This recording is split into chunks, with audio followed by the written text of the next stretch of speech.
안녕하세요. 홍프로 스포츠 분석 채널에 들어오신 것을 진심으로 환영합니다. 매일매일 국내, 해외 인기 있는 모든 경기들을 분석하여 공유하고 있습니다. 모든 분석과 조합픽은 VIP 가족방에서 진행됩니다. 배팅 및 가족방 문의는 고정 댓글 링크 확인해 주세요.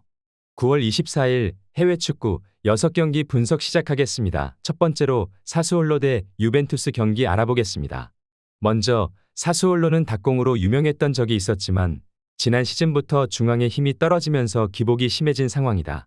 윙어들이 기본적으로 중앙에서 공이 돌지 않으면 버로우를 탈 수밖에 없기 때문이기도 한데 유벤투스가 공격은 몰라도 수비 상황에서의 중앙 기여도는 상당히 좋은 편이라는 점을 잊어선 안 된다. 이어서 유벤투스는 전력값을 못하는 팀이라고 볼 여지는 있지만 그만큼 결과는 상당히 잘 챙기는 팀이다.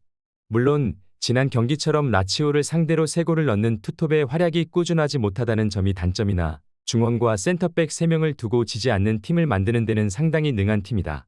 유벤투스의 득점력 기복은 생각해야 하나 일단 수비 상황에서의 기여도는 상당한 편이고 사수올로의 중원과 맞부딪혀 이기면서 윙어들의 영향력을 줄이는 방식을 생각해 볼 수 있다.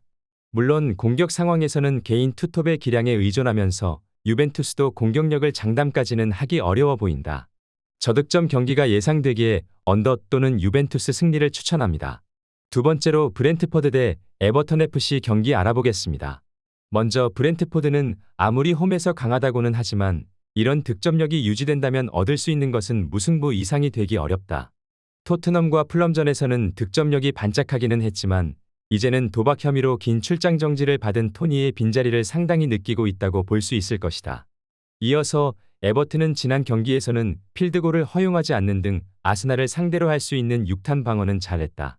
물론 배투를 활용한 롱볼 전략은 적어도 공중볼에서는 장인 수준인 브렌트포드에게는 통하기 어렵다. 토니의 공백과 에버튼의 롱볼 전술을 브렌트포드가 잘 대응할 가능성이 높다고 봐야겠다. 브렌트포드가 홈에서는 잘 지지 않는다는 점을 생각한다면 브렌트포드의 승리를 기대해도 좋을 것으로 보이지만 스코어 접근이 1순위라는 점은 변화가 없어 보인다. 이번 경기 최종 추천 조합 및 언어버 조합은 홍프로 가족방에서 무료 공유해드리고 있습니다. 영상 아래 고정 댓글 링크로 문의해 주시기 바랍니다.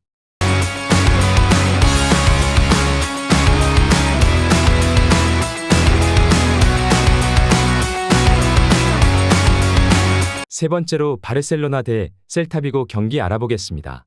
먼저 바르셀로나는 사실상 주중 경기 리스크가 없는 상황이다. 엔드워프를 상대로 전반에만 3골을 넣으면서 주전 선수 대부분을 빼주며 체력적인 세이브가 끝난 상태다. 사실 엔트워프전과 이 경기가 모두 홈이라서 바셀에게 주중 경기 리스크가 있다고 보기도 어려운 상태다. 이어서 셀타비고는 홈임에도 5백을 가동하는 등 상당히 수비적인 스타일로도 움직일 수 있는 팀이다. 그나마 바르샤가 10백을 쓰는 팀에게는 약했다는 것을 저격하려고 할 수 있는데 사실 바셀은 헤타페와 비긴 경기를 제외하면 오사수나와 카디스 등 상당히 수비적인 팀들을 결국에는 뚫어내온 경험이 있다.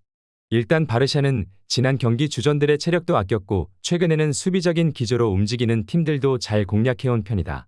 셀타비고가 수비적으로 움직일 가능성이 점쳐지고 있는 상황이긴 하지만 공격진의 화력이 극에 오른 바르샤가 우세한 흐름으로 갈 가능성은 매우 높아 보인다.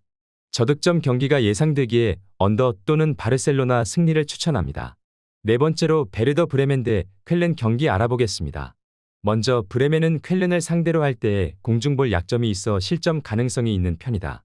다만 쾰른의 무한 크로스 작전은 중앙에 사람을 많이 배치하는 것으로 어느 정도 대응 방안이 나온 상황이고 브레멘도 3백과 중앙 미드필더 3명을 배치하는 등 최소한의 크로스 대비는 할 수 있는 전형을 쓰고 있다. 이어서 쾰른은 올 시즌에는 크로스 전술이 먹히지 않고 있고 압박을 중시하는 팀 특성상 힘이 빠지면서 수비가 불안해지는 등 이중고를 겪고 있는 상황이다. 쾰른이 무한 압박과 크로스로 화력을 증강시켜 재미를 본 시즌도 있긴 하지만 역시 성골군 축구에 대한 기복은 어쩔 수 없는 것이 현실이다. 쾰른의 크로스 위주 전술에 대한 대응 방식은 나온 상황이고 오히려 공격이 막히는 동안 체력이 소진되면서 수비적인 불안이 상당히 커지는 모습이다. 브레멘의 공중볼 장악 능력이 아주 뛰어난 편은 아니나 중앙에 최대한 많은 사람을 배치하는 전형으로 리스크를 줄이려 할 것이다. 이번 경기 최종 추천 조합 및 언어버 조합은 홍프로 가족방에서 무료 공유해드리고 있습니다. 영상 아래 고정 댓글 링크로 문의해 주시기 바랍니다.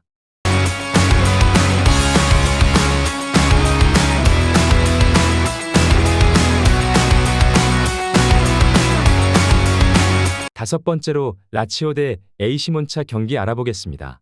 먼저 라치오는 중원에서의 장악력을 바탕으로 전방으로 최대한 많은 공을 공급한다는 플랜이 무너지고 있는 상태다.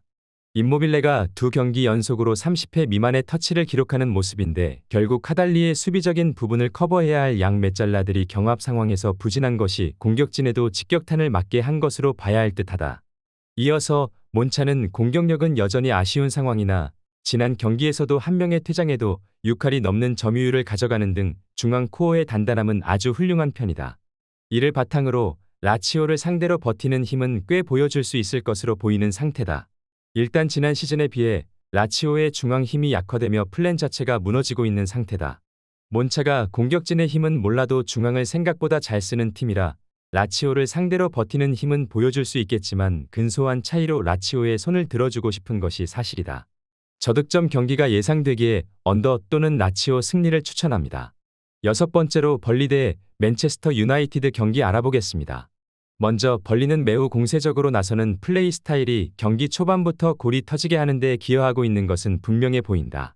다만 맨유의 현재 스쿼드가 습자지 수준인 것은 확실한 상황이라서 이를 노려서 후반에 승부를 보는 것 정도는 가능할 것이다. 이어서 맨유는 필드 플레이어들이 주중 경기를 치르고 나서는 원정을 버틸 수 있을까 의문이다. 지난 경기에서는 엔트리에 골키퍼만 4명이 들어가는 등 가용할 수 있는 필드 플레이어들이 모두 부상에 시달리고 있는 상황이다. 원정에서의 약세는 지난 시즌에 이어서 지금도 이어지고 있고 벌리의 공세적인 플레이가 후반이 되면 상당히 부담스러워질 것은 명백한 상황이다. 벌리의 공격적인 플레이가 초반 실점 위험을 높이는 데 기여하고 있다.